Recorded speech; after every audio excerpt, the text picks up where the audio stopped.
Welcome students, स्वागत है आपका सफलतम क्लासेस में, जहां हम बात करने वाले हैं रिसोर्स डेवलपमेंट की। तो कल हमने इसका एक पार्ट कर लिया था, दूसरे पार्ट को हम करने वाले हैं। तो इसमें हमने बात की थी, लास्ट टाइम जो हमने बात की थी, ये जो आपके रिसोर्स थे उनके टाइप्स हमने किए थे कि कितने टाइप्स के होते हैं। और आफ्टर दैट आज हम बात करने वाले हैं नेचुरल रिसोर्स की जो टैक्सोनॉमी है, इसका क्लासिफिकेशन है कि नेचुरल रिसोर्स होते हैं उनको किन आधार पे हम बांट सकते हैं, उनका वर्गीकरण किस प्रकार कर सकते हैं। तो फर्स्ट ऑफ ऑल हम बात करेंगे नेचुरल रिसोर्स की। हम करने वाले हैं बेस्ड ऑन द ओरिजिन। किसी भी चीज़ का जो होता है सबसे पहले क्या होता है, उद्भव होता है। कोई भी चीज़ उत्पन्न होती है, उत्पत्ति होती है, जैसे आप पैदा हुए हैं, मैं पैदा हुआ हूँ या कोई भी। तो सबसे पहले जो रिसोर्स पैदा हुआ वो कैसा हुआ, तो सबसे पहले वो दो प्रकार का था, एक तो बायोटिक और दूसरा एबायोटिक। बायोटिक के बारे में आपको पता है, जिसे हम हिंदी में कह देते हैं जैविक, और दूसरा होता है एबायोटिक, जिसको हम कहते हैं अजैविक। अजैव भी कह देते हैं, डिपेंड अपॉन यू कि आप किस शब्द को यूज़ कर रहे हो। एक शब्द और मैं यूज़ करूँ तो इसको आप कह सकते हैं सजीव, और दूसरा है निर्जीव। जैसे ही आपके सामने वर्ड आया सजीव, यानी वो जिसमें जीवन है, निर्जीव जिसमें जीवन नहीं है। तो ये जो बायोटिक है, those resources who take the breath and they need to also be food. उनको भोजन की जरूरत पड़ती है और उन्हें सांस लेने की जरूरत पड़ती है।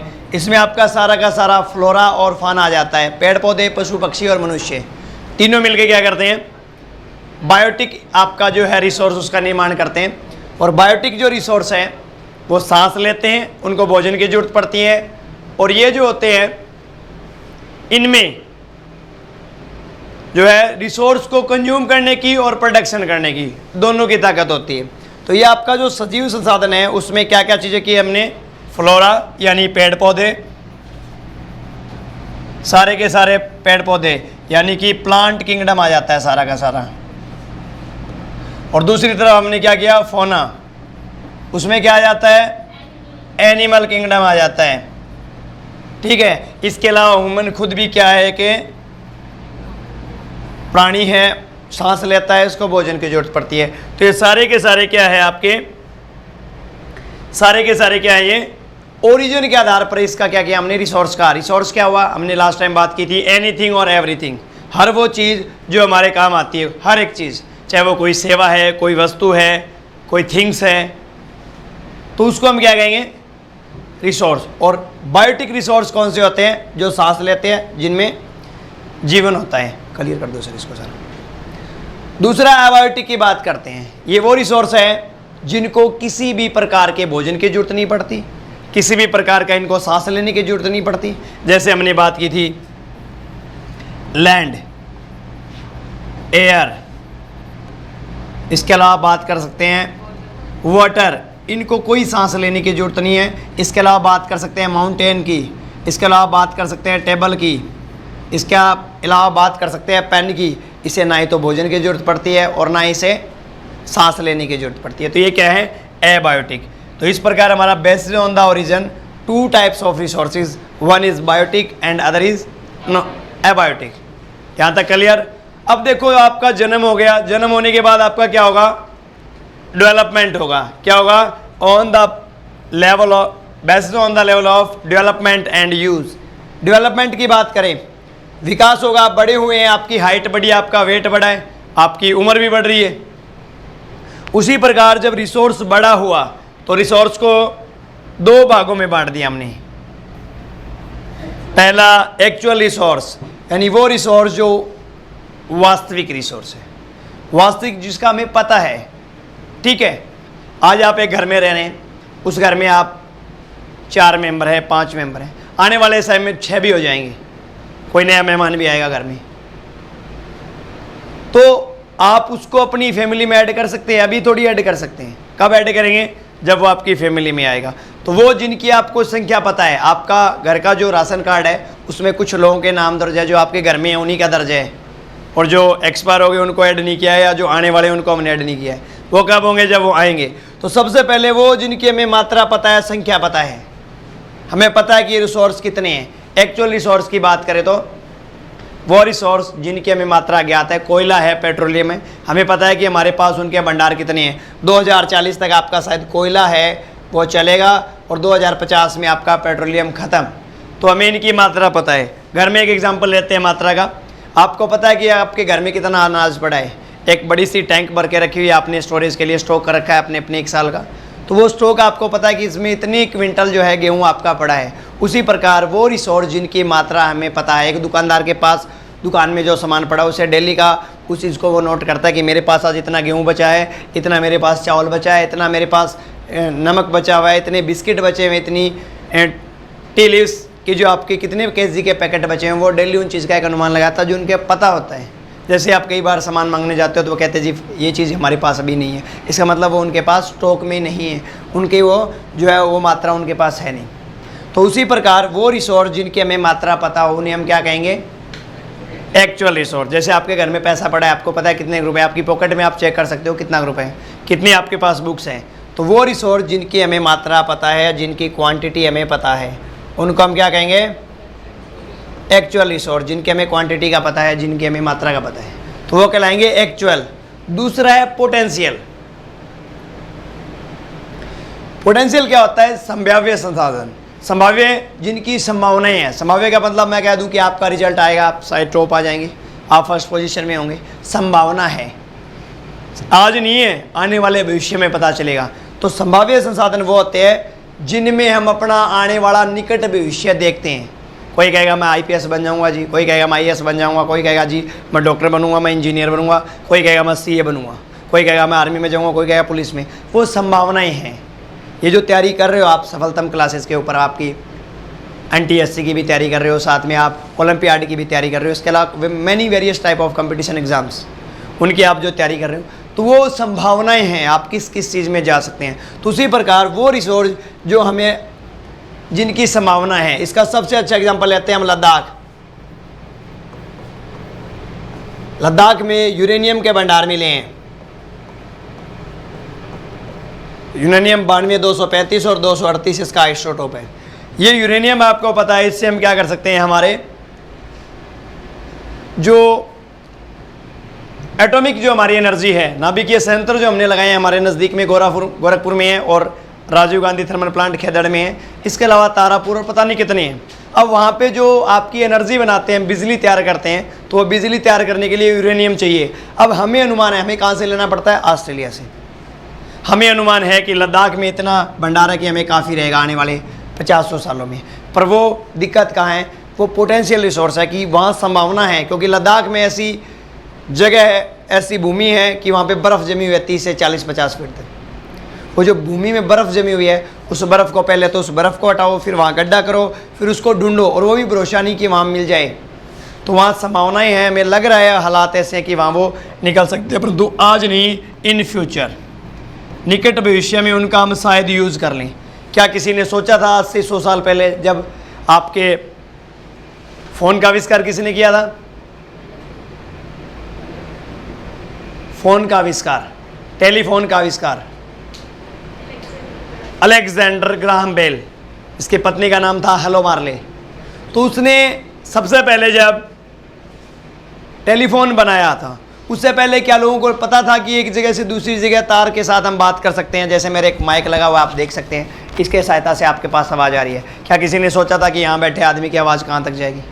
चलो वो जाने देते हैं। क्या किसी ने ये सोचा था, टेलीफोन की तो मान लेते हैं तार जुड़ा हुआ है, आवाज़ जा रही है, उसके तरीके से ट्रांसमिशन हो रहा है। पर ये किसी ने सोचा था कि मोबाइल फ़ोन से बिना किसी चीज़ को कनेक्ट किया आप छोटे से एक यंत्र से एक जगह से दूसरी जगह वर्ल्ड वाइड कॉल कर लेंगे? तो वो संभावनाएं थी।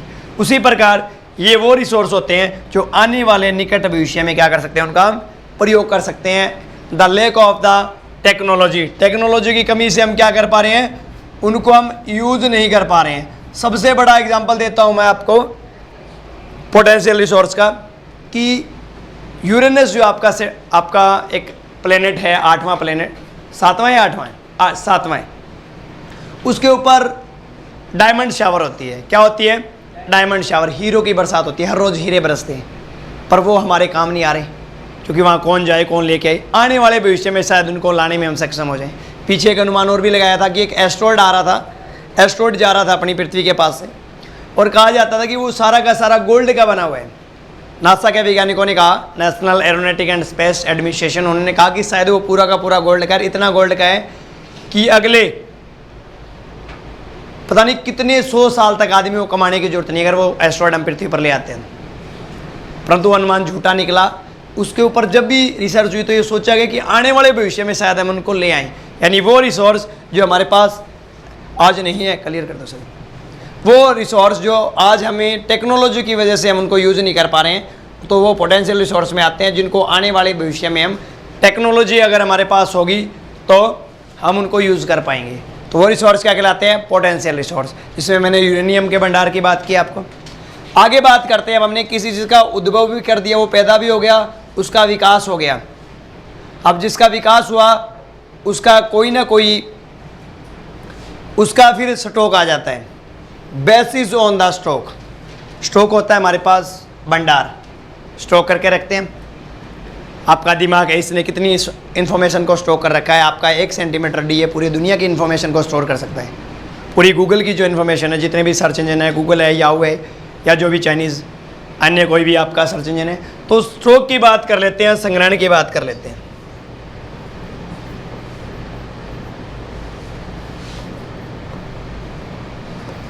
स्टॉक आपके पास कितना है उसके हिसाब से 2 चीज़ है, पहला है रिन्यूएबल, दूसरा नॉन रिन्यूएबल।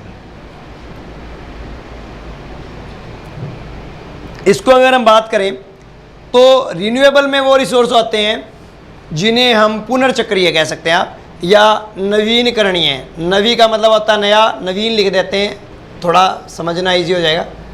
वो रिसोर्स जिन्हें हम दोबारा से नया बना सकते हैं। ये पेन टूट गया, क्या हम इसको दोबारा बना सकते हैं? बना सकते हैं। इसी प्लास्टिक को हम दोबारा से मेल्ट करके इसी के जैसा बना लेंगे। पर मैं बताता हूँ कि एक आदमी का सर कट हो गया है, क्या उसको दोबारा से हम बना सकते हैं? बना सकते हैं? या हमने पेट्रोल ख़त्म कर दिया उसको बना सकते हैं? नहीं बना सकते। यानी वो रिसोर्स जिनको हम बार बार रीन्यू, री प्लस में न्यू, बार बार उसको हम क्या कर सकते हैं? प्राप्त कर सकते हैं। Again and again we can use them. जैसे आप फ़ोन को चार्ज लगाते हो, 2 घंटे उसको यूज़ किया, फिर दोबारा चार्ज लगा लिया, रिचार्ज कर सकते हो। यानी जिनको दोबारा पुनः प्राप्त करने में लंबा समय ना लगे, थोड़े समय बाद ही में दोबारा से मिल जाए, तो उन्हें हम कहते हैं रिन्यूएबल, नवीनकरणीय, जिन्हें हम बार बार पैदा कर सकते हैं या प्रयोग कर सकते हैं। इनमें कौन से होते हैं? वाइंड एनर्जी, दूसरा सोलर एनर्जी, तीसरा हाइड्रो इलेक्ट्रिसिटी। ये सारी चीज़ें हम बार बार प्राप्त कर सकते हैं। जब तक सूरज हम सोलर एनर्जी बना सकते हैं, जब तक हवा चल रही है वाइंड एनर्जी बनेगी, जब तक पानी बह रहा है तब तक हाइड्रो इलेक्ट्रिसिटी बनेगी। बना सकते हैं बार बार। पवन चक्की एक यहाँ लगी है, एक आगे लगी है, एक उससे आगे लगी है, वो क्या कर रही है? सिर्फ हवा उन पवन चक्कियों को घुमा रही है। चाहे आप एक यहाँ लगा दें, एक यहाँ लगा दें, एक यहाँ लगा दें, कितनी दूर में आप कितनी लगाएं, हवा चलेगी तो वो घूमेगी तो वो क्या करेगी? जनरेट करेगी एनर्जी को। तो ये क्या है? जिन्हें हम बार बार बना सकते हैं, बार बार यूज कर सकते हैं।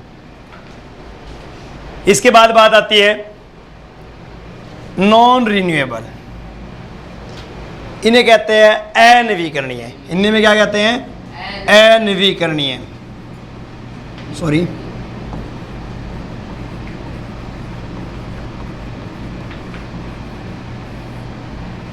अनवीकरणीय ए आ गया, नवीकरणीय का उल्टा हो गया, अपोजिट, इसका विपरीत अर्थक। अनवीकरणीय जिनको हम बार बार पैदा नहीं कर सकते, एक बार यूज करने के बाद दोबारा में या तो वो मिलेगी नहीं, और मिलेगी तो एक लॉन्ग वेट करना पड़ेगा हमें। इसका सबसे बड़ा एग्जांपल है पेट्रोलियम और नेचुरल गैस।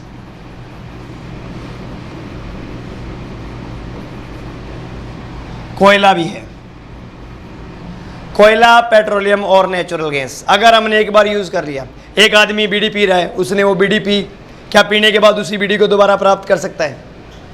वो नहीं मिल सकती ना। बाइक लेके जा रहा है उसने, उसमें पेट्रोलिंग की, वो पेट्रोल लेके जा रहा है, वो पेट्रोल लेके जाने के बाद क्या वो पेट्रोल दोबारा मिल जाएगा एक बार धुआं होने के बाद? आपने लकड़ी ली, उसको चूल्हे में जला दिया, क्या वो लकड़ी दोबारा ले सकते हैं आप? ले सकते हैं भाई? नहीं मिल सकती, वो दूसरी लेके आ सकते हैं हम। तो उसको दोबारा प्राप्त करने में, जैसे मैंने बताया, कोयला, पेट्रोलियम और नेचुरल गैस एक बार ख़त्म होने के बाद या तो हमें दोबारा जल्दी से मिलती नहीं, अगर मिलती भी है तो बिलियंस ऑफ ईयर्स,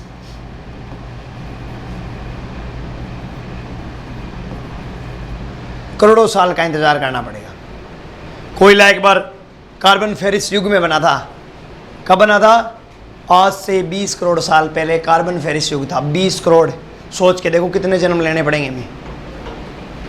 तो लंबा वेट करना पड़ता है। तो वो रिसोर्स जो एक बार यूज़ करने के बाद एग्जॉस्ट हो जाते हैं, ख़त्म हो जाते हैं, जिनको दोबारा प्राप्त करने के लिए हमें एक लंबा वेट करना पड़ता है। या तो वो मिलते ही नहीं, और मिलते हैं तो इतने लंबे वेट के बाद जिसका आना शायद नामुमकिन सा हो। पृथ्वी के लिए कोई बड़ी बात नहीं है 20 करोड़ साल, वो ऐसी है जैसे आपका एक दिन निकला हो 20 घंटे का, पर आपके लिए वो बहुत ज़्यादा लंबा समय होता है। जैसे एक मक्खी होती है, वो 1 महीने की लाइफ होती है उसकी, उसके लिए 1 महीना आपके 100 साल के जैसा होता है, और आपके लिए वो छोटा सा दिन। तो वो जिनके लिए हमें एक लंबा सा वेट करना पड़े, तो वो रिसोर्स क्या कहलाते हैं? Non renewable. अब देखो, उससे पहले रिन्यूएबल में भी 2 प्रकार हैं। पहला है कॉन्टिन्यूस, वो जो हमें कंटिन्यू मिल रहा है, एयर एंड वाटर, जो हमें बार बार मिल रहा है। एयर एंड वाटर ये फ्लो करते रहते हैं, हवा चलती रहती है, पानी भी चलता रहता है, एक जगह रुकते नहीं कहीं। तो ये रिन्यूएबल है, जो चलते रहते हैं, इनको रुकना नहीं होता, ये रुकते भी नहीं है, हवा और पानी। दूसरा आता है सस्टेनेबल।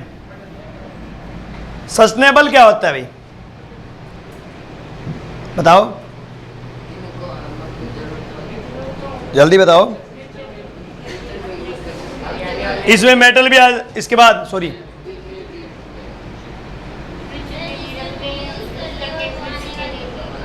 हाँ, सस्टेनेबल होता है, रिन्यूएबल की बात कर रही है।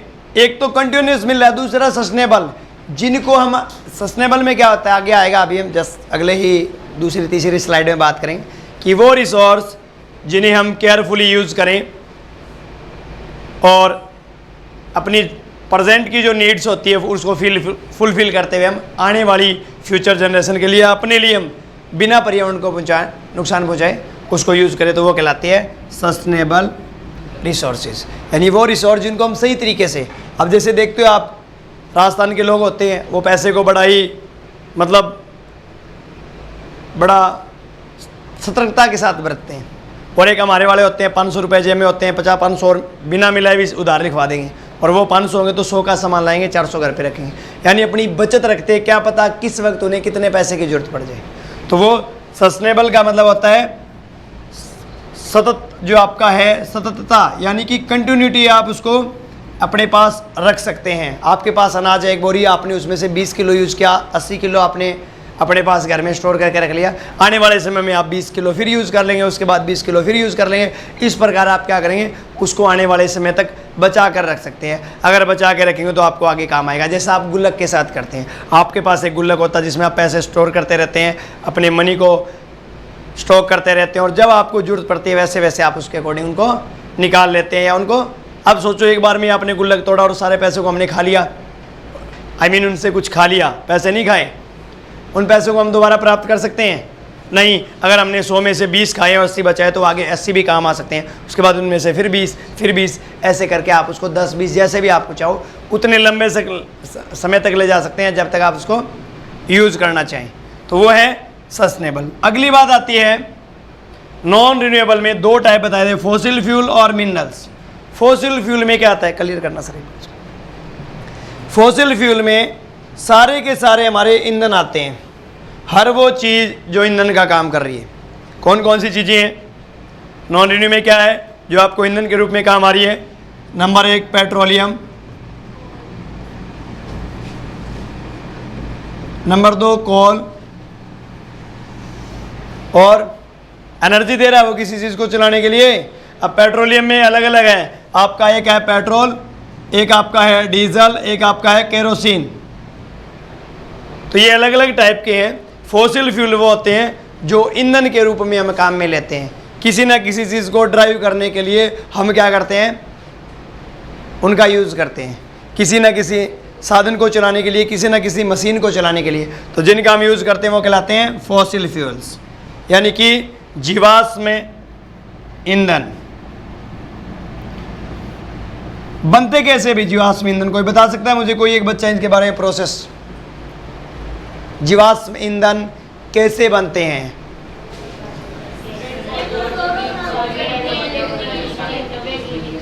क्या होता है, अब जीवाश्म शब्द आ गया, जीवों का अंश,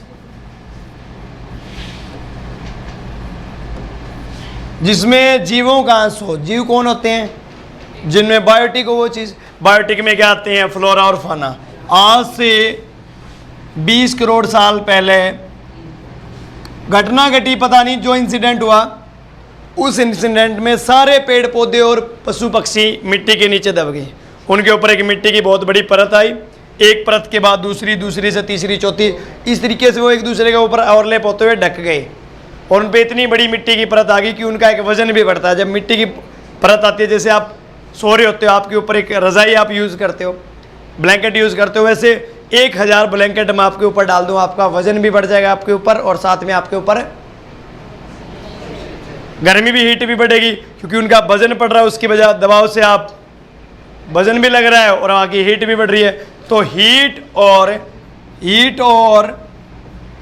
उनका जो वजन पड़ा, प्रेशर, दोनों चीज़ों की वजह से क्या हुआ, वो किस में कन्वर्ट हो गए?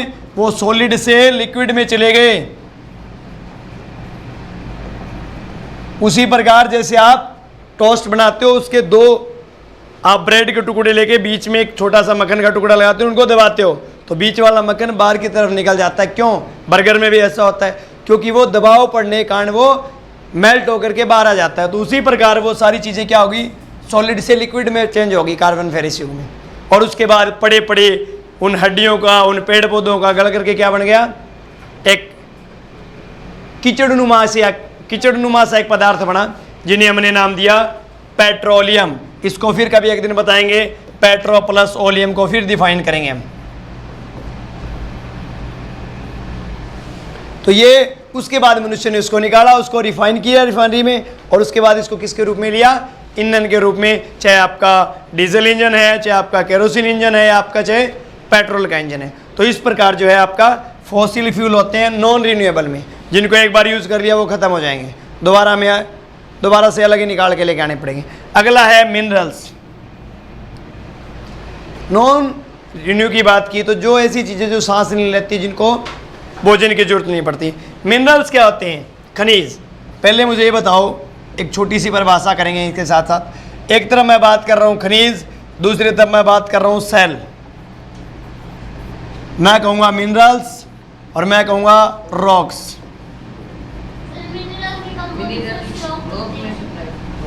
आपको मैंने बताया ऑलरेडी कि मिनरल्स क्या होता है, कि जब मिनरल्स इकट्ठे हो जाएंगे तो वो क्या बन जाएगी? रॉक। एक चट्टान का टुकड़ा है ये, इसमें पता नहीं कितने प्रकार के मिनरल्स होंगे, अलग अलग प्रकार के मिनरल्स इसमें है। एक composition of minerals is called rocks. अब रॉक क्या होती है बता दिया हमने कि केमिकल मिनरल्स के जो कॉम्पोजिशन है, मिनरल्स के मिलने से जो बनती है वो चट्टान बनती है। अब खनिज क्या होते हैं?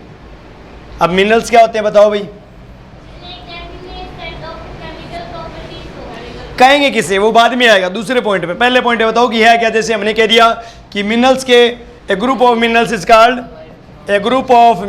Called rock. तो आप मुझे बताओ कि मिनरल्स कैसे होगा, मिनरल किससे बनेगा? पार्टिकल ऑफ रॉक, वो भी मान लेते हैं, पर एग्जैक्टली हम बात करें, दो substance we get from rocks. Rock से मिलने वाले बहुमूल्य पदार्थ को क्या कहेंगे हम? मिनरल्स कहेंगे। सोडियम है, पोटासियम है, आयरन है, निकल है, जितनी भी धातुएं हैं वो कहाँ से आ रही है? सारी की सारी हमें चट्टानों से प्राप्त हो रही है। इसीलिए तो कहा जाता है Himalaya are the storehouse of minerals, कि हिमालय जो है हमारा वो किसका स्टोर हाउस है? हिमालय एंड पेनिनसुला प्लेट्यू दोनों क्या है? इन दोनों में से मोस्टली हमारा जो है सारे के सारे मिनरल्स निकलते हैं। तो रॉक से प्राप्त होने वाले बहुमूल्य पदार्थ को हम क्या कहेंगे? मिनरल्स। अब मिनरल्स होते क्या बताओ भाई? इनकी एक क्या होती है? इनकी एक फिक्स केमिकल कंपोजिशन होती है।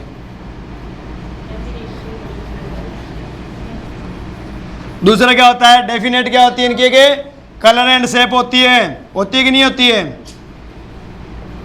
कलर है, शेप भी होती है, स्ट्रक्चर होती है। सोने का रंग देखा हुआ पीले से रंग का होता है, चांदी थोड़ी सी, चांदी का एक अपना कलर है, एल्यूमिनियम और दोनों मिलते जुलते से। मैग्नीज है वो थोड़ा सा पीले कलर का होता है, पीतल होता है वो भी पीले कलर का होता है। तो इनकी एक डेफिनेट स्ट्रक्चर होती है। आपके सामने खांड भी पड़ी है और आपके सामने नमक भी पड़ा है। तो नमक का केमिकल कंपोजिशन होता है Na2Cl3 और उसका क्या होता है? C2C2 6H O8। Glucose fructose दोनों दिखने में सफ़ेद हैं पर उन दोनों का केमिकल कंपोजिशन क्या है? अलग अलग है। टेस्ट करते हो तो पता चलता है कि ये मीठा और दूसरे का पता लगता है कि ये नमकीन है। ठीक है, तो ये क्या है? इन दोनों की केमिकल कंपोजिशन डिफरेंट है। यहाँ तक हो गया। अब मिनरल्स क्या होते हैं? वो बहुमूल्य पदार्थ जो हमें चट्टानों से मिलते हैं, वो हमारी ज़रूरतों को पूरा करते हैं। They fulfil our satisfaction for various need. इसको क्लियर करना सर। अब अगला लास्ट पॉइंट है बेस्ड ऑन डिस्ट्रीब्यूशन। वितरण आ गया भाई। वितरण की बात करते हैं। On the basis of distribution, इसका वितरण कर रहे हैं हम। किसका? रिसोर्सिस का हम क्या कर रहे हैं? नेचुरल रिसोर्सिस का हम कर रहे हैं वितरण, बंटवारा कर रहे हैं। जैसे घर के सदस्य अलग अलग होते हैं, छोटे वाले को प्रॉपर्टी मिलती है, ये मिलता है, बड़े वाले को मिलती है, उन सबको हम बांट देते हैं। तो इनको भी बांटना पड़ेगा, डिस्ट्रीब्यूशन करेंगे, कौन कहाँ जाएगा, कौन कहाँ जाएगा। तो डिस्ट्रीब्यूशन के हिसाब से दो प्रकार के संसाधन हैं। पहला है लोकलाइज्ड। आप ये भी सोच रहे हो कि सर पहला तो ये डिपेंड करता है आप किसको पहला लेते हैं। अगर आपके हाथ में मार्कर है तो आप उसको भी पहला ले सकते हैं। तो लोकलाइज होता है स्थानिक। स्थानिक संसाधन वो होता है जो किसी विशेष स्थान पर पाया जाता है। कोलार गोल्ड फील्ड का नाम सुना, आजकल बड़ी चर्चा में है। KGF, कई बच्चे मूवी भी देख रहे हैं KGF चैप्टर 2। तो ये KGF है, ये क्या है? कोलार गोल्ड फील्ड है भाई। क्या ये? Kolar gold field. ये वो इलाका है जहाँ सोना निकालने के लिए वो सारी की सारी घटना घटी जाती है। कोलार नामक जगह है। कहाँ पड़ती है? भारत में। ये भारत में आपकी पड़ती है कर्नाटक में। इस जगह पे पाई जाती है एकमात्र सोने की खान। लोकलाइज यानी वो सिर्फ वहीं मिलती है भारत में, और कहीं गड्ढा खोदो तो सोना मिलने की संभावना क्या पता निकल जाए, पर मैक्सिमम कौन सी जगह मिलता है? कोलार में। एकमात्र जगह। मैप का भी एक क्वेश्चन हो गया आपका इसके साथ ही कि कोलार में क्या मिलती है? कोलार में सोने की खान एकमात्र। दूसरा हम तांबा ले लेते हैं। सबसे बड़ी खान कौन सी है? खेतड़ी, राजस्थान, जहाँ पे हड़प्पा के लोग भी आज से 5000 साल पहले क्या करते थे? वहीं से मोस्ट ऑफ द एशिया और वर्ल्ड की आपकी कॉपर की जरूरत को पूरा किया जा सकता था। कॉपर कहाँ से आता है? तांबा कहाँ से लिया हमने? राजस्थान से। क्लियर। और सबसे दूसरी एक और बात बताता हूँ इसी के साथ की साथ, ओलंपियाड की आप तैयारी कर रहे हो। First metal discovered by man, ये आपकी क्या है? First discovered metal by human being. मनुष्य ने पहली कौन सी धातु खोजी थी? लोहा मत कह देना, कॉपर खोजी थी। और सबसे पहला जानवर कौन सा पाला था? डॉग। सबसे पहले उसने कुत्ते को पालतू बनाया था, वो फिर कभी अगली क्लास में। तो आपकी कॉपर जो थी पहली धातु थी, और कॉपर के बाद उसने क्या किया? उस कॉपर के साथ उसने टीन को मिलाया, और टीन को मिला करके उसने एलॉय बनाया। एलॉय होती मिश्र धातु, और क्या बना दिया उसने? ब्रॉन्ज। हमारे स्कूल के 2 बच्चों ने जीता भी है। एक बच्चे को सिल्वर मेडल ओलंपियाड में और दूसरे को ब्रॉन्ज। तो ये दोनों की दोनों जो धातु मिलने, अब देखो कॉपर थोड़ा हल्का है, टीन भी थोड़ा हल्का होता है, पर दोनों को मिलाने से जो ब्रॉन्ज बनता है वो क्या होता है? कांसा होता है, और वो इन दोनों से मजबूत है। आपकी इसीलिए गाड़ियों के जो टायर आते हैं आजकल एलॉय आते हैं, बाइक के टायर एलॉय आते हैं। घर में एक शादी की थाली होती है, शादी के समय तिलक निकालने के लिए या कुछ अन्य रिचुअल्स हमारे पूरे करने के लिए, तो वो शादी थोड़ी सी मटमेले से रंग की होती है। सॉरी, शादी नहीं, वो थाली। और उस थाली को क्या करते हैं?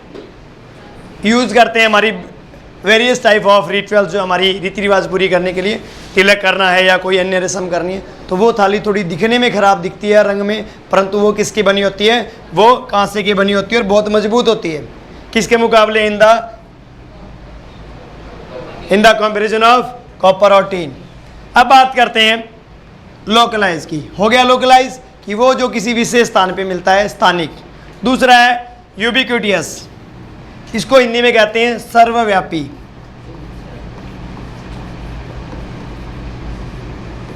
आजकल व्यापी शब्द बड़ा ही चर्चा में है। व्यापी, ज्ञान व्यापी मस्जिद को लेकर के एक मुद्दा चला हुआ है, अपडेट रहा करो, वो भी काम आ जाते हैं किस जगह पड़ता है, कौन से शहर में है, कहाँ है, वो अलग मुद्दा है बेटा आपका। तो सर्वव्यापी जो है वो होता है सर्व प्लस व्यापी। सर्व मतलब हर जगह गए, ये हर जगह व्याप या फैली हुई है। व्यापक का मतलब क्या आता है? फैली हुई है। तो हर जगह जो चीज़ फैली हुई है, कौन सी चीज़ें हैं बता सकता है मुझे कोई? एयर और वाटर।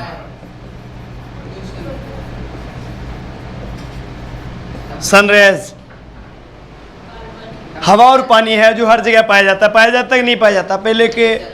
पहले के जुमला कहा जाता था और आज भी कहा जाता है कि आलू और सरदार हर जगह पाए जाते हैं। भी आप किसी देश में चले जाओ, वहाँ एक तो सरदार आपको जरूर मिलेंगे और एक आलू आपको हर जगह मिलेगा। ये भी एक यूनिवर्सल ट्रुथ है, ये उनकी पहुँच को दिखाता है, ठीक है ना। तो ये हर वो चीज़ जो आपको कहाँ मिलती है, हर जगह व्यापक है। इस कमरे में यहाँ भी हवा है, आप अमेरिका के कमरे में चले जाना, वहाँ भी हवा मिलेगी, वहाँ भी धूप मिलेगी, वहाँ भी आपको एयर और वाटर मिलेगा। वो हर जगह बराबर है, पूरी दुनिया में फैला हुआ है। वो भी वो बाद की, वो तो लेवल उसका अलग हो जाता है। तो ये हमारा क्या था? Classification of natural resource. अगली स्लाइड में चलते हैं। देखो यहाँ उन चीज़ों को हमने डिफाइन किया है जो हमने अभी की है। क्या कहा था? Those we get from earth biosphere, ये अर्थ के बायोस्फीयर से मिलते हैं। क्या? Biotic resource. Can be obtain in the raw form. अब इनको किस फॉर्म में लेते हैं? कच्चे माल के रूप में लेते हैं। बायोटिक जो होते हैं can be obtain in raw form और इन द कल्टीवेशन, या इनको हम कल्टीवेट कर सकते हैं, इनको यूज़ कर सकते हैं। किसके रूप में? पेट्रोलियम है, इनको हमें इनको मॉडिफाई कर लेते हैं। पेट्रोलियम है, नेचुरल गैस है, वुड है, फ्रूट है, वैक्स है, क्रॉप्स है, वैक्स होता है मोम, और वेजिटेबल्स और फिश एक्सेट्रा, यानी बायोटिक वैक्स मोम। अब ये वो रिसोर्स है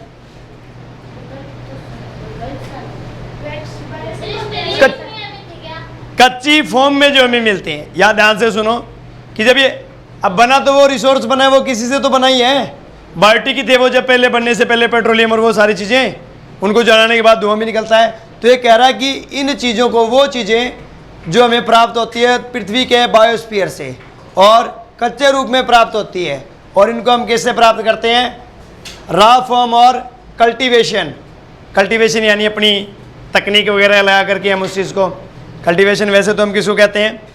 जुताई करने को कहते हैं, पर यानी उनके लिए जो एफर्ट लगाते हैं, उन एफर्ट से हम प्राप्त करते हैं petroleum, natural gas, would, fruit, wax, crop, vegetables, fish.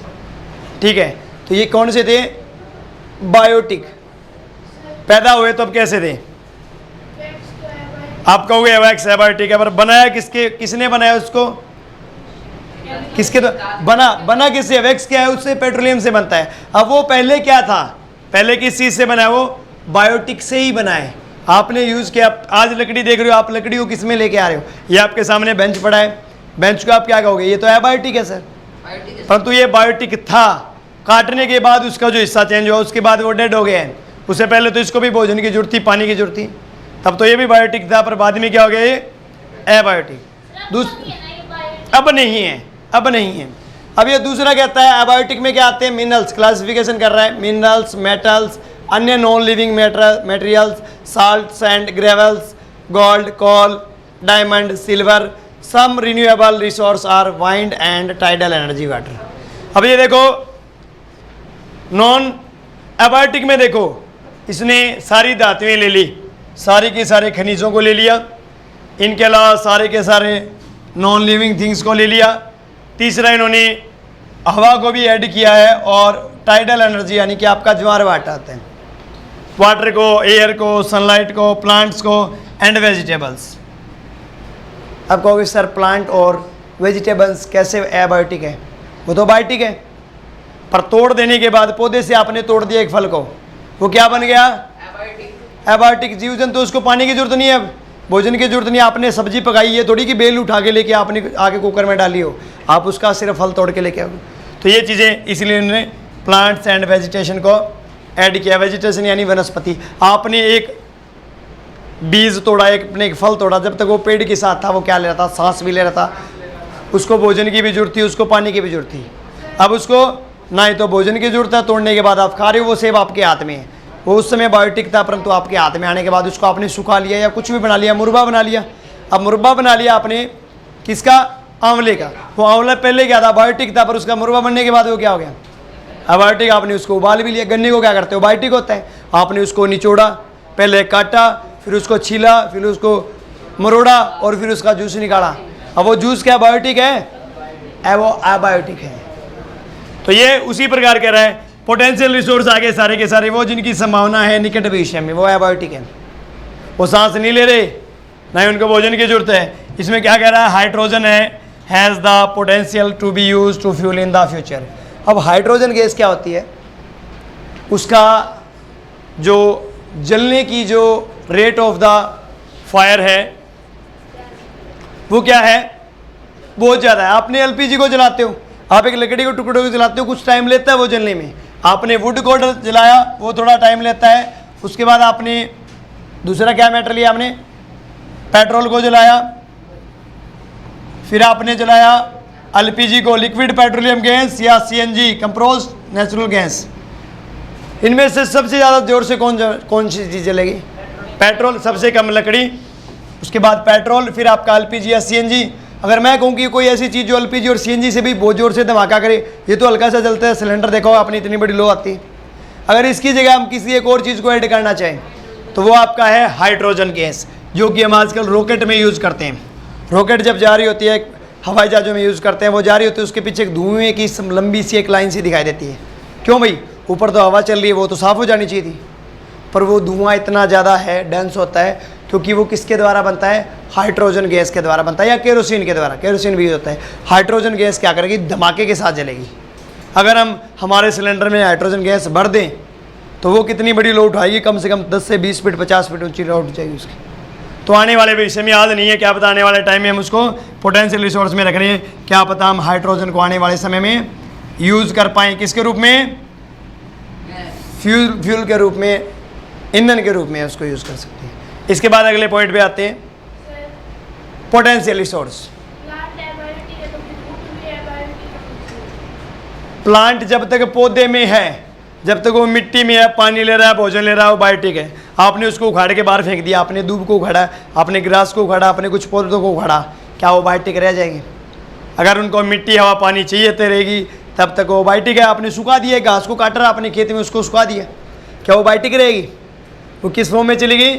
Abiotic. एक आदमी जिंदा है, वो बायोटिक है, उसकी गर्दन काट दो, सांस भी नहीं लेगा, पानी भी नहीं पिएगा, भोजन भी नहीं चाहिएगा, अब वो क्या है? एबायोटिक। जिंदा होता है, नाम लिया जाता है, घनश्याम सर है, घनश्याम सर इधर आओ, पढ़ाओ लिखाओ। अगर मर जाने के बाद कहेंगे घनश्याम सर बोल जाओगे, बॉडी को लेके आओ, बॉडी को नहलाओ, बॉडी को उठाओ, बॉडी को जलाओ, उसका नाम चेंज कर दिया, बॉडी। बायोटिक से किस में कन्वर्ट हो गया? मैं एबायोटिक में। तो उसको फिर किस में? तो प्लांट जब उस हाँ जब तक वो प्लांट है तब तक वो क्या है? तब तक वो बायोटिक है। उसके बाद उसके हमने माचिस की तिलियां बना ली तो वो बायोटिक नहीं रहेगा, वो किस में चला जाएगा? एबायोटिक में। आप जिंदा हो तब तक बायोटिक हो, मरने के बाद आप भी क्या हो जाओगे? एबायोटिक। हमने बात की थी पोटेंशियल रिसोर्स। देखो वो जो किसी क्षेत्र में पाए जाते हैं, not be yet be fully utilize, जिनका हम अभी पूरी तरीके से प्रयोग नहीं कर पा रहे हैं, उनको यूज़ में नहीं लेके आ रहे हैं। किस में नहीं लेके आ रहे हैं? उसको फुली तरीके से हम उसको प्रयोग नहीं कर पा रहे हैं, जैसे हमने हाइड्रोजन का जिक्र किया था। दूसरा, डेवलपमेंट के आधार पर बात करते हैं। डेवलपमेंट की हमने बात की थी, तो उसमें हमने क्या किया था कि वो रिसोर्स डेवलप्ड, वो रिसोर्स जिनका हमने सर्वे कर लिया, हमें पता उसकी क्वालिटी कितनी है, क्वांटिटी कितनी है, कि वो जिनका हमने जांच कर लिए, माप लिया कि हमारे पास कितनी मात्रा में है, उसकी क्वालिटी कितनी है। कोयले के प्रकार देखे होंगे आपने, कितने प्रकार होते हैं? 4 प्रकार होते हैं। पहला एंथ्रासाइट, दूसरा लिग्नाइट, तीसरा बिटुमिन्स और चौथा पिट। तो हमने उसकी कैटेगरी बना ली है क्वालिटी के आधार पर और क्वांटिटी के आधार पर, जिनको यूटिलाइज किया जा सकता है। The development of the resource depend upon the technology. सारा का सारा किस पे होता है? फिजिबिलिटी। ये सारा का सारा जितने भी रिसोर्स होंगे उनका डेवलपमेंट किसके आधार पर होता है? एक बच्चा जिसको टाइम पे खाना नहीं मिला, एक बच्चे को ज़्यादा खाना मिल गया, एक को सही ठीक ठाक मिला। सबसे ज़्यादा बच्चा कौन सा ठीक है? जिसको ठीक ठाक मिला है। अवर मिल गया वो मोटा हो जाएगा, या वो भी माल न्यूट्रिशन का शिकार है, जिसको नहीं मिला वो भी माल न्यूट्रिशन। तो वो जो तकनीक पर डिपेंड करता है। आपके पास टेक्नोलॉजी आज हम पढ़ रहे हैं इस वाइट बोर्ड पे या इस इतने बड़े बोर्ड पे पढ़ रहे हैं, डिजिटल बोर्ड पे, ये क्या है? ये टेक्नोलॉजी का ही तो कमाल है। इसमें इंक नहीं है, उसके ऊपर कोई किसी तरीके का सरफेस नहीं दिखाई दे रहा है, उसके ऊपर हम लिख रहे हैं। तो ये किसके हैं? डेवलपमेंट कर लिया हमने, किसके डिपेंड पर? टेक्नोलॉजी का बहुत बड़ा योगदान होता है। पहले पानी निकालने के लिए कुआं खोदना पड़ता था, उसमें से रस्सी के सहारे और बाल्टी के सहारे पानी निकाला जाता था। और आज बटन दबाओ, मोटर से सारा पानी बाहर आ जाता है। समर्सिबल लगा दी हमने, बड़ी बड़ी पाइपें दबा दी, तो वो टेक्नोलॉजी है। अगला कहता है स्टॉक। अब ये देखो एक इंपॉर्टेंट बात है, पिछली साल भी 10th क्लास के बच्चों को ये प्रॉब्लम थी कि सर स्टॉक और रिजर्व में क्या प्रॉब्लम है, क्या फ़र्क होता है? दोनों सेम ही तो है सर। स्टॉक का मतलब भंडारण होता है,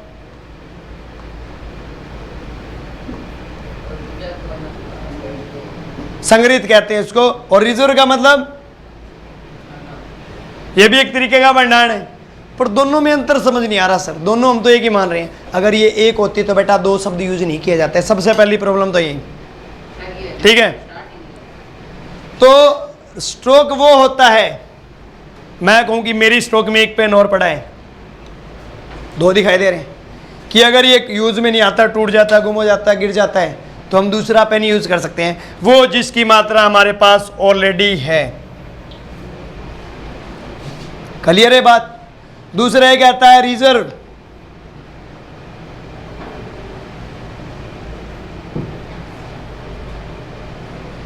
यह कहता है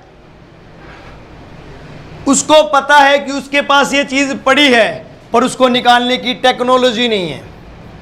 क्या नहीं है? तकनीक नहीं है। उसको पता है सामने पड़ा है। मैं आपको कहूंगा एक सामने कुआं है, उस कुएं में एक इतना बड़ा हीरा पड़ा है, उस हीरे को निकाल के लेके आना है, और वो कुआं यहां से 1000 बिलियन किलोमीटर गहरा है। आपको पड़ा हुआ दिखाई दे रहा है, हीरा चमक रहा है, उस पर आप जैसे लाइट मारोगे, पर उसको लेके आने की आपके पास क्या नहीं है? तकनीक नहीं है। जैसे मैंने थोड़ी देर पहले जिक्र किया था कि यूरेनस पे हीरों की बरसात होती है। आपको पता है वहाँ हीरे पड़े हैं, भरा पड़ा है पूरा का पूरा यूरेनस, पर उसको लेके आने की आपके पास क्या नहीं है?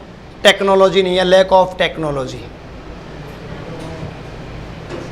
उसको लेके आने की रिसोर्स पता है आपको कि ये पड़ा, उसको यहाँ तक लेके आने की यूज नहीं है, आने के हमारे पास तरीका नहीं है। कैसे लेके आए? अगर मैं बताऊं, आपका जो पीबी होता है, लीड होता है, शीशा, एक होता है सोना, सोने को क्या कहते हैं? एयू है जी, एयू। मैं कहता हूं उन दोनों में कोई खास फर्क नहीं है। उनका एटॉमिक नंबर थोड़ा बहुत चेंज करना पड़ेगा, हल्का सा चेंज करने की जरूरत है एटॉमिक नंबर को। अगर आने वाले समय में भगवान ने चाहा या मनुष्य ने चाहा, उसके पास तकनीक आई, तो वो पीबी को किस में कन्वर्ट कर सकता है? एयू में। पर उसके लिए किसकी कमी है? Lack of technology. वो क्या कहेंगे? रिजर्व में कहेंगे। अब यहाँ में पता है कि आने वाले समय में हम इसको यूज कर सकते हैं। हम आने वाले समय में इसको शीशे को सोने में बदल सकते हैं, पर कमी किसकी है? टेक्नोलॉजी नहीं। हमें पता है कि वो बन सकता है, पर उसके लिए हमारे पास क्या नहीं है? तकनीक नहीं है। हमें पता होते हुए भी उस चीज़ को हम नहीं ले पा रहे हैं, यूज़ नहीं कर पा रहे हैं। जैसे मैंने अभी बताया, यूरेनस के ऊपर क्या बढ़ती है? डायमंड शावर होती है। अब दूसरा क्या है? रिजर्व। हमारे पास उसके भंडार है बहुत बड़े। क्या है? बहुत बड़े भंडार हैं। उनका हमें पता है कि हम क्या, हमारे सामने रिसोर्स पड़ा पर यूज नहीं कर पा रहे हैं। पर यहाँ हमें रिसोर्स की संभावना नजर आती है, पॉसिबिलिटीज नजर आती है। प्रायिकता पड़ी होगी, प्रोबेबिलिटी पड़ी है कि मैं कहूँ कि आने वाले समय में शायद ऐसा हो कि आदमी सोचे वैसी चीज़ उसके सामने हो जाए। मैं सोचूं कि ऐसे ही, जैसे मूवी देखी हो आपने, चिट्ठी वाली मूवी देखी, वो ऐसे करता है और ऐसे करके ऐसे करते ही सामने वाला मर जाते हैं। आपने उसको देख के समझ में आया तो शायद ऐसा हो सकता है। आपने सुपर हीरोज देखे हैं क्या? रियल लाइफ में देखे कभी सुपर हीरोज? नहीं देखे ना। आयरन मैन देखते हो, शक्तिमान देखते हो, थोर देखते हो, इसके अलावा आप कैप्टन अमेरिका देखते हो, हल्क देखते हो, झूठे होते हैं। दे आर जस्ट कॉमिक, वो सारी की सारी काल्पनिक कथाएं हैं। पर क्या आने वाले समय में हमारे पास ऐसी तकनीक आ जाए जिनका हमें क्या पता आदमी के पास सुपर पावर आ जाए? तो उसी बात को कह रहा है कि these are stock of resource that can be put in use with existing technology. आने वाले शायद ऐसी तकनीक आ जाए कि एक आदमी यहाँ बैठे एलियन से बात कर ले। नासा ने भी माना एलियंस होते हैं। ये बहुत बार बच्चे पूछते हैं सर पैरेलल स्पेस, क्या हमारी जैसी पृथ्वी भी कोई और है क्या? पैरेलल स्पेस है? तो इस पर रिसर्च चलिए, कहा जाता है। दूसरी तरफ बात करते हैं एलियंस होते हैं। जब आपका अपोलो मिशन गया था 1969 में, नील आर्मस्ट्रांग और दूसरा कौन था? Yuri Gagarin. तो उसका 2 मिनट के लिए कैमरा बंद हुआ था। किसका? वो ज़मीन पे पड़ गया था नील आर्मस्ट्रांग, और पड़ने के बाद उसने कहा 2 मिनट बाद उसके मुंह से जैसे ही कनेक्ट हुई, सैटेलाइट से कनेक्ट हुई हमारे इनके नासा के साइंटिस्ट से, तो उन्होंने यही कहते हुए सुना कि वो हमें देख रहे हैं। वो किसके बारे में बात थी? शायद वो एलियंस के बारे में बात थी। और माना जाता है कि moon is the house of aliens, और मंगल ग्रह को भी कहते हैं, या जहाँ कहीं भी रह रहे हैं। तो शायद आने वाले समय में, पीछे इसका एक एग्जाम्पल कहीं कहते हैं जी ऐसा कुछ नहीं होता। पीछे एक हमारे पास सिग्नल आया है 1976 में आया था, 73 में आया था समथिंग, या पता नहीं 1873 में 76 में आया था। उसको इंटरप्रेट करने में एक मैसेज आया था 15 सेकंड का, 13 सेकंड का या 11 सेकंड का। उसको डाउनलोड करने में हमें 11 साल लगे थे। उसको इंटरप्रेट करने में वो वेवलेंथ आई थी। वेवलेंथ में आते, किस में आते हैं? वेवलेंथ अलग थी। एक हमारे पास सिग्नल आया था और उस सिग्नल को हमें रिट्रीटिंग करने में, उसको कन्वर्ट करने में, समझने में, पढ़ने में, उसको ऑडियो के अंदर उसको कन्वर्ट करने में कितने दिन लगे? 11, 12, 13 या 20 साल जो भी है, यानी अगले बहुत साल लगे। तो आने वाले समय में क्या पता हमारे पास ऐसी टेक्नोलॉजी है, जैसे हमने मूवी देखी होगी कोई मिल गया क्रिस, उसमें वो एलियन के साथ क्या करते हैं? कम्युनिकेट करते हैं। आपके मन में आया हुआ कि हम भी कम्युनिकेट करें रोहित मेहरा की तरह। तो आने वाले में समय में शायद हमारे पास ऐसी तकनीक आ जाए जिससे हम उन चीज़ों का क्या कर सकते हैं? यूज़ कर सकते हैं। वो तकनीक जो आने वाले भविष्य में, अब हम उससे उनको स्टार्टेड नहीं कर पा रहे हैं, किसकी कमी की वजह से? तकनीक नहीं है। क्या पता आने वाले समय में, कहा भी जाता है कि एलियंस जो है हम उनको नहीं देख सकते, वो पृथ्वी पर एग्जिस्ट करते हैं। पर क्यों नहीं देख सकते? क्योंकि उनके पास हमारे से ज़्यादा क्या है? हाई टेक्नोलॉजी है। हम देखते हैं उससे पहले तो वो खुद को गायब कर लेते। तो वो आने वाले भविष्य में किसकी कमी है? वहाँ तकनीक की कमी है। आने वाले भविष्य में शायद हम ऐसे इक्विपमेंट बनाएं ताकि हमारी ज़रूरतों को पूरा करने के लिए हम उन चीज़ों को यूज़ कर सकें। आने वाले में समय में शायद हो सकता है, आपने सुना होगा सुपरनोवा, एक तारा होता है, तारा कभी नहीं टूटता। आप देखते हो तारे टूट गए, सर तारे नहीं होते, दे आर जस्ट मीटियोर्स। उल्काएँ होती है जिनको मीटियोर्स कहते हैं। अगर वो आसमान में है तो वो मीटियोर है, और पृथ्वी पे आके टकरा गई तो मीटियोर्स। उल्काएँ, तारा एक जगह कॉन्स्टेंट रहता है। जब वो बूढ़ा हो जाता है तो वो क्या बन जाता है? लाल दानव तारा। और फिर वो अपने आप को किस में कन्वर्ट कर लेता है? वाइट सुपरनोवा, सफ़ेद सुपरनोवा में, और वो एक ब्लैक होल का रूप धारण कर लेता है। ब्लैक होल एक छोटा सा होना, आपके बाल के जितना बड़ा भी अगर ब्लैक होल बन गया है तो वो आसपास के सभी मैटर को अपने अंदर स्टोर कर लेता है थोड़े से एरिया में। कृष्ण छिद्र कहते हैं, आगे आप पढ़ोगे इसके बारे में। तो वही बात है कि आने वाले भविष्य में शायद उससे आप इतनी एनर्जी होती है, उसमें पूरा का पूरा एक ब्रह्मांड ही होता है। पर आने वाले समय में हो सकता है आप ऐसी तकनीक ले आओ, आप टाइम ट्रेवल कर लो या कोई ऐसा काम कर लो जो आप करना चाहते हो, जो आपके लिए इजी हो जाए। तो ये चीज़ें किस पर डिपेंड करेगी? रिजर्व हैं हमारे पास, क्या है? वो रिसोर्स जो आने वाले निकट भविष्य में हम यूज़ कर पाएंगे। संभावनाएं हैं। यहाँ क्या है? हमारे सामने पड़ा है सामान, सामने पड़ा है, फिर भी हम उठा नहीं रहे। और यहाँ क्या है? हमारे सामने नहीं पड़ा। शायद आने वाले समय में ऐसा काम जनरेट कर लें कि मैं ऐसे लिखूँ और आपको सामने दिखाई दे। सुना है कि होती है, पर हमारे पास ऐसा कोई प्रूफ नहीं है। कहा जाता है पास्ट में जाना ईजी होता है in the persons of, sorry future में जाना ईजी होता है in the persons of past. Past की बजाय फ्यूचर में जाना ज़्यादा ईजी। और ये कि आप आगे पढ़ोगे, जैसे जैसे बड़े होगे आप पढ़ोगे आइंस्टाइन को, उन्होंने एक थ्योरी दी थी जिसके तहत आप क्या कर सकते हैं? ट्रैवल कर सकते हैं गैलेक्सी के अंदर, या आप पूरे अपने इतिहास को दोबारा से देख सकते हैं। पिछली जितनी भी आपकी सारी जितनी भी इरा गए हैं, जितने भी युग गए हैं, उनको ढूंढ सकते हैं। तो ये आने वाले समय में क्या पता हम ऐसी कोई एक यंत्र बना लें जिससे हम क्या पता टाइम ट्रेवल भी कर लें, तो वो किस में आएगा? रिजर्व रिसोर्स में आएगा। आगे बात करते हैं हम on the basis of ownership. ये अगला पॉइंट रहता था हमारा। सभी को बांट दिया, अब रिसोर्स के आगे मालिक। आपके मालिक है ना, माँ बाप, भाई बहन। अगर मैं 2 थप्पड़ लगाऊं तो एकदम से भाग के आएंगे, भाई कैसे मार दिया हमारे लड़के की। किसके पेरेंट्स आएंगे? जिसके लगाया है, दूसरे के नहीं आएंगे, क्योंकि वो आपके मालिक हैं। ठीक है, तो ओनरशिप होता है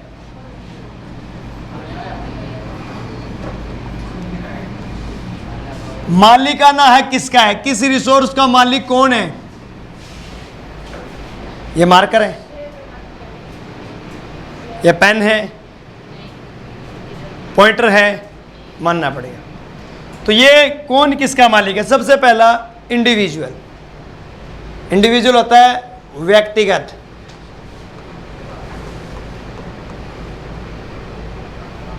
पर्सनल जिसको हम कहते हैं, आपका अकेले का। आपके पास एक कोई भी कमेंट है, मेरे पास ये पेन है, ये पेन मेरा इंडिविजुअल है, मैं चाहूं तो तोड़ूं, आग लगाऊं, फेंकूं, मेरा इसके ऊपर हक है। एकमात्र हक किसका है? मेरा है। तो इसका मालिक कौन है? मैं हूं। ये मेरे से कोई मांग नहीं सकता, जबरदस्ती छीन नहीं सकता। इसमें पहला क्या है? Individual. On privately by individual. Example plots, house, car, wells etcetera. आप अपने घर जाते हो, गलती से हो तो नहीं, किसी दूसरे घर जाके घुस जाते हो। घुस जाते हो भाई? नहीं घुसते। आप अपने घर ही क्यों जाते हो? क्योंकि वो आपका है, अपना घर। होम और हाउस में क्या फर्क होता है? आप बताओ माई। एक मिनट, पहले माई बताएगा। आप जहां रहते हो हाउस है या होम है? कैसे हाउस? अब बिल्डिंग है, वो होम है। एक मिनट भाई, एक मिनट, सिट डाउन प्लीज। आप बताओ बेटा, आप रहते हो होम है या हाउस है? हाउस है। बैठ जाओ। रजनी बताएगी। रजनी आप बताओ भाई।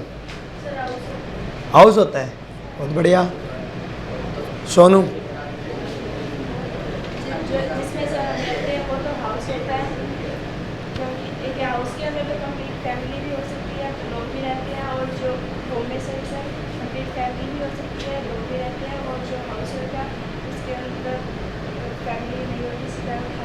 खाली होते हैं। ओके, कोई और कोशिश करना चाहे? हमारे 2 ओलंपियाड के स्टूडेंट बैठे हैं, एक बार उनकी राय जरूर लूँगा, उसके बाद हम चंचल पे जाएंगे। लास्ट बॉयज, आप बताओ बेटा, सबसे लास्ट, हाउस और होम में क्या फ़र्क है? Very good. होम वो होता है जिसमें हम रहते हैं, खाली बिल्डिंग होती है। चलो भाई, हमारे ओलंपियाड का 3rd पोजीशन वाला बच्चा कौन सा है? सेकंड, सॉरी सेकंड, 3rd वाला नहीं है, सेकंड वाले दोनों है। चलो देखते हैं अब में से कौन जीतता है। वहाँ तो आपके कंपटीशन में आपकी पोजीशन सेम है, यहाँ देखते हैं कौन जीतता है। सौरभ आप बताओ बेटा। जिसमें हम रहते हैं हाउस होते हैं। उदारा साहब?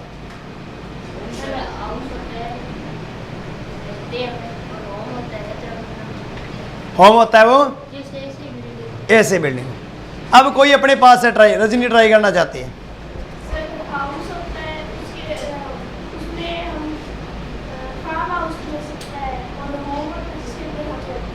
मतलब फार्म हाउस होगा तो उसमें नहीं रहते हम। मैं तो फार्म हाउस में रहता हूँ।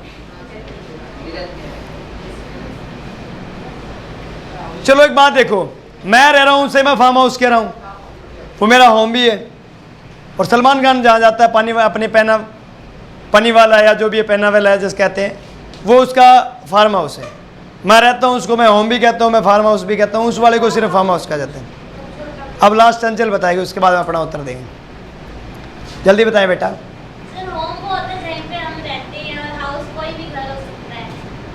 Point note to be that, कि वो जिसमें हम रहते हैं वो क्या कहलाता है? होम कहलाता है। जब हम रह रहे हैं अपना पर्सनल होता है, इसीलिए कहते हैं होम लोन ले लो, हाउस लोन नहीं कहते वो। होम लोन लिया जाता है। होम किसका बनाते हैं? खुद का बनाते हैं। जो अपना इंडिविजुअल है, मैं किराए के घर में रह रहा हूँ, मैं हाउस नंबर लिखूंगा। क्या लिखूंगा?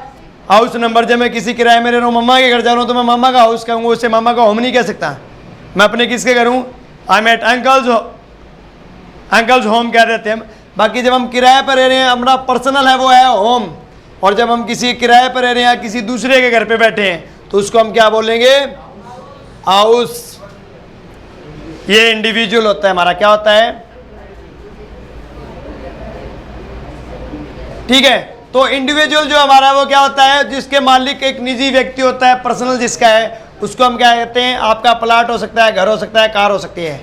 ठीक है। तो वो हमारा क्या है? व्यक्तिगत। दूसरा आता है कम्युनिटिव। कम्युनिटी में क्या आता है? एक दूसरा भी है, इसको हम पब्लिक भी बोल देते हैं। आपका घर आपका है, दूसरा कोई है तो आप सर में लठ भी मार सकते हैं, कैसे आ गए भाई अंदर, क्योंकि वो आपका है, उसके लोग भी आप ही लगाते हो। पब्लिक में क्या होता है? Accessible to all the members, कोई भी जा सकता है ऑफ द कम्युनिटी। एक मंदिर होता है, एक मस्जिद होती है। क्या मंदिर में जाने से किसी हिंदू को या किसी व्यक्ति को रोका जाता है? नहीं। मंदिर मस्जिद में जाने से भी नहीं।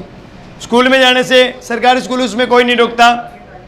आपका पंचायत घर, उसमें कोई नहीं रोकता। प्लेग्राउंड है, रोड है, वो जगह जो किसी समुदाय की है या सभी की साझी है, उसे हम क्या कहते हैं? जैसे park, picnic spots, public parks कह दिया, प्लेग्राउंड वगैरह, आपका खेल का मैदान, वो जगह जहाँ सभी व्यक्तियों को जाने की छूट है, कोई दूसरा आदमी उसको रोक नहीं सकता। ये होता है, क्या कहेंगे? ये था आपका व्यक्तिगत, और ये हो जाएगा आपका सामुदायिक। क्या हो गया? आपका जोड़ है, जहाँ पे आप भैंसों को पानी पिलाने ले जाते हो, कोई रोकता है कि आप अपनी भैंस क्यों लेके गए हो? क्योंकि वो सबका कम्युनिटी है, ये किसी समाज का हो सकता है या पूरे के पूरे सभी व्यक्तियों को, जिसको हम पब्लिक भी कह देते हैं। अगला है नेशनल रिसोर्स। वो रिसोर्स जिसके ऊपर एक राष्ट्र का क्या होता है? हक होता है। इसमें क्या है? Technically all the resource available in the country, एक देश में जो पाए जाने वाले रिसोर्स होते हैं उन्हें हम नेचुरल रिसोर्स कहते हैं, नेशनल रिसोर्स कहते हैं। जैसे forest, wild life, land division and the political territories.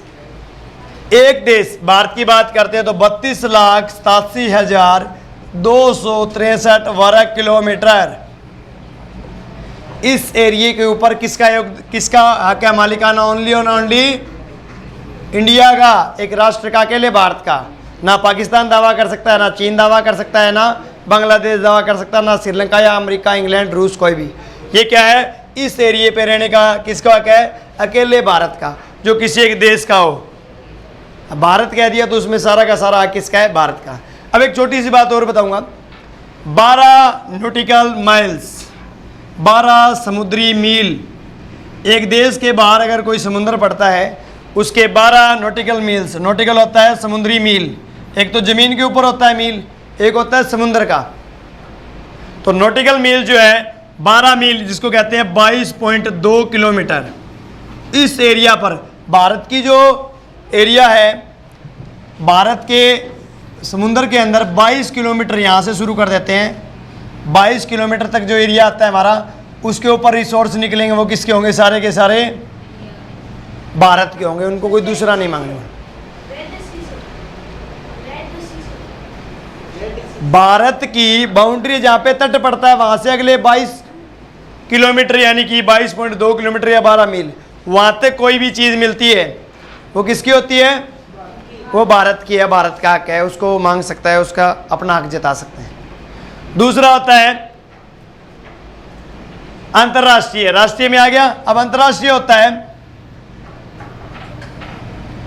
ये। अब देखो, अब अंतर्राष्ट्रीय कौन सा होता है? The ocean resource beyond 200 kilometre, 200 kilometre आपका जो है, 200 किलोमीटर से ज़्यादा आगे का क्षेत्र है। अगर मैं भारत की बात करूं तो भारत में आप जाओगे आगे, इंडियन ओशियन में जाओगे।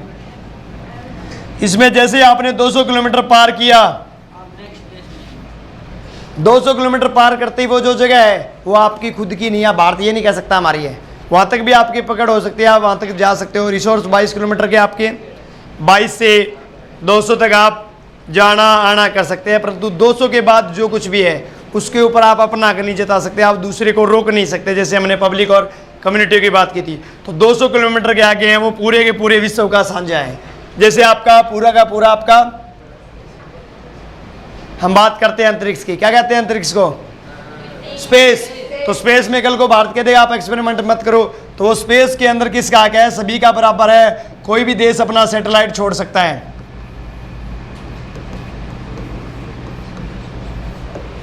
कोई भी देश को अंतरिक्ष है, चाहे आपका समुद्र है, वहां आप क्या कर सकते हैं? अटलांटिका है, वो किसी का नहीं है। अटलांटिका किसी भी एक देश का नहीं है। इस अटलांटिका के पे ऊपर कभी कोई अपनी रिसर्च सेंटर बना रहा है, इंडिया ने बनाया गंगोत्री, गंगोत्री नहीं, मैत्री और गंगोत्री 2 बनाए हमने। अमेरिका ने अपनी रिसर्च सेंटर बनाई, इससे आप अपने काम कर रहे हैं, ना वो हमें रोक रहे हैं ना हम उनको रोक रहे हैं। तो उसके ऊपर किसका क्या? सभी का साझा। समुद्र जितने भी है वो 200 किलोमीटर के आगे किसी देश की बाउंड्री, जहाँ उस देश को 200 किलोमीटर हो जाए, उसके बाद उस एरिया के ऊपर कोई भी व्यक्ति उस चीज़ को अपने काम में ले सकता है।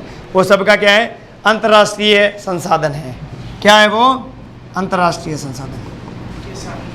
क्लियर है यहाँ तक? किसी बच्चे को कोई डाउट हो बीच में हैंड रेज कर सकते हो, पूछ सकते हो। आगे करेंगे नहीं, सिर्फ इसको एक्सप्लेन कर देंगे। 2 पॉइंट और रहते हैं। देख, रिन्यू और नॉन रिन्यू हमने किया है। तो ये वो रिसोर्स जो मैंने बताया कि जिसको रीप्लांट क्या किया है? नेचर के द्वारा में दिया जाता है, थोड़े से समय के लिए मिलता है हमें। अभी the resource are renew replant by nature in a short time, जिनको प्रकृति थोड़े समय में दोबारा ठीक कर देती है या दोबारा में दे देती है, वो कौन से होते हैं? रिन्यूएबल, जल्दी मिल जाते हैं हमें। दूसरा, often these are available continuously, हमें कंटिन्यू मिलते रहते हैं, जैसे सोलर एनर्जी है, वाटर एनर्जी है, etcetera. Renewable resource can be divide into continuous and flow. Continuous जो हमें कंटिन्यू लगातार मिल रहा है, एक वो जिनका फ्लो लगातार कंटिन्यूस और फ्लो यानी कि जो हमें लगातार मिल रहे हैं, जैसे पानी और हवा की बात की।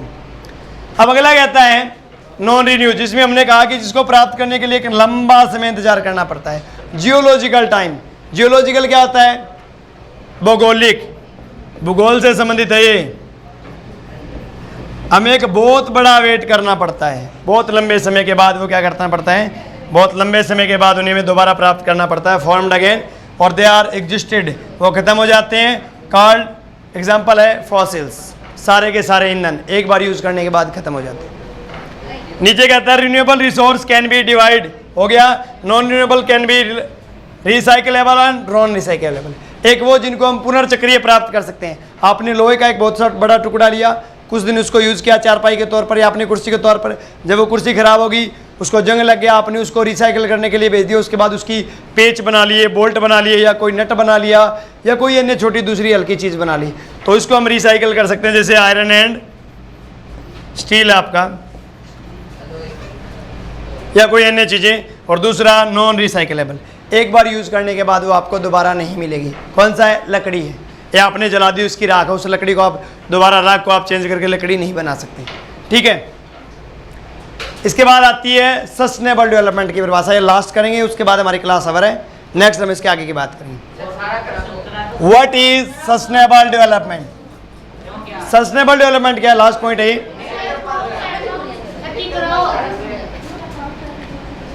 एक परिभाषा करेंगे, उसकी कुछ परिभाषाएं कल करेंगे, तुम्हें भी लिखने के लिए आज दी जाएंगी। इसकी परिभाषा देखो, definition, sustainable development is development that meet, वहां क्या होता है? दैट मीट द नीड्स, जो हमारी जरूरतें पूरी करता है, ऑफ द प्रेजेंट, हमारी वर्तमान की जरूरतों को पूरा करना पड़ता है। सस्टेनेबल डेवलपमेंट एक ऐसा विकास होता है जो हमारी वर्तमान की जरूरतों को क्या करता है?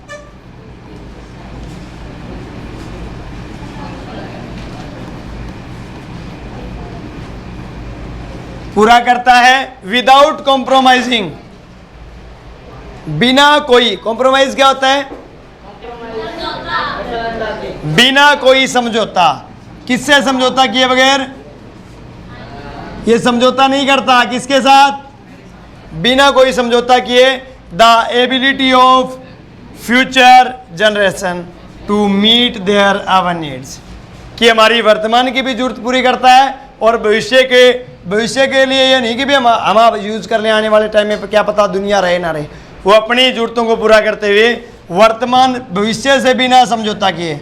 भविष्य की जो पीढ़ी है ना, उनके साथ भी समझौता नहीं करता, वो उनके लिए भी बचा के रखनी है।